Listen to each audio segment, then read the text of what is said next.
On an evening driving home after dinner, a family observed something strange in the sky. Following this event, their lives would never be the same again. Welcome to Something Strange.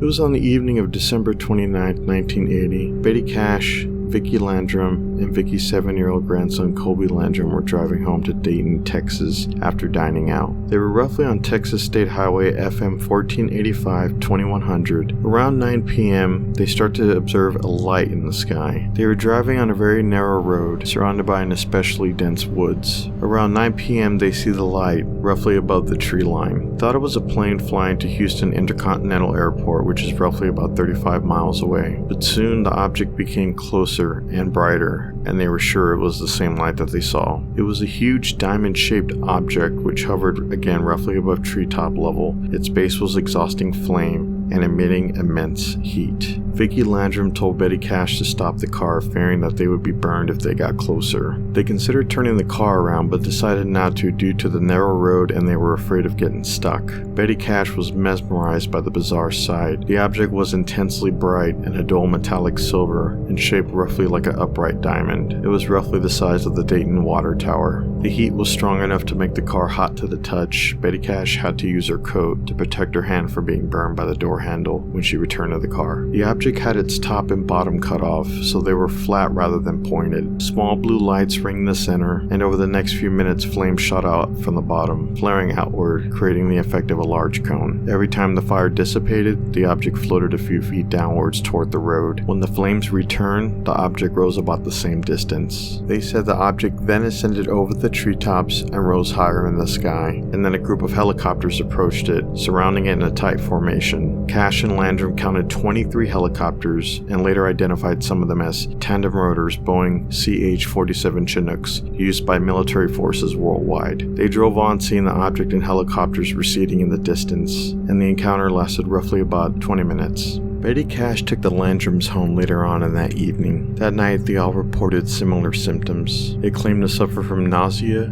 vomiting, diarrhea, generalized weakness, and a burning sensation in their eyes, and also as if they were suffering from some kind of sunburn. Over the next few days, Betty Cash's symptoms worsened. She eventually formed very large, painful blisters on her skin. She was taken to a hospital emergency room on January 3, 1981. Betty Cash could not walk and had lost large patches of her skin and clumps of her hair. She was released after 12 days, though her condition was not much better, and she later returned to the hospital for another 15 days. The Landrum's health was somewhat better, though they both reportedly suffered from lingering weakness, skin sores, and hair loss. Betty Cash later developed breast cancer and Landrum severe cataracts. A radiologist who examined them stated, "We have strong evidence that these patients have suffered secondary damage to ionizing radiation." Investigators later located the Dayton police officer, Detective Lamar Walker, and his wife, who claimed to have seen the 12 Chinook helicopters, roughly around the same area in which the Cash-Landrum event allegedly occurred, and roughly the same time, although these witnesses did not report seeing a diamond-shaped object. Eventually, Cash and Landrum contacted the U.S. Senators Lloyd Bentsen and John Tower, who suggested that the witness file a complaint with the Judge Advocate Claims Office at Bergstrom Air Force Base. In August 1981, Cash, Landrum, and Colby were interviewed at length by personnel at Bergstrom Air Force Base, but were told that they should hire a lawyer and seek financial compensation for their injuries. On August 21, 1986, a U.S. District Court judge dismissed the case, noting that the plaintiffs had not proved that the helicopters were associated with the U.S. federal government, and that military officials had testified that the United States Air Force did not have a large, diamond-shaped aircraft in their possession. As no government agency possessed an aircraft resembling the UFO, the case was dismissed. Landrum telephoned a number of U.S. government agencies and officials about the encounter. When she did telephone NASA, she was steered toward NASA aerospace engineer John Schuessler, long interested in UFOs, along with some associates from Civilian UFO Research Group, Mutual UFO Network, Schuster, also known as MUFON. Schuster began research on the case and later wrote articles and a book on the subject. Astronomer Alan Hendry of Center for UFO Studies, CUFOS, also briefly investigated the Cash-Landrum case. Due to the presence of the Chinook helicopters, witnesses presumed that at least one branch of the United States Armed Forces witnessed the object. They were not escorting or pursuing it. However, investigators could find no evidence linking the helicopters with any branch of the military. So is this a genuine UFO experience, or possibly a secret military aircraft? Please let me know what you think in the comments below.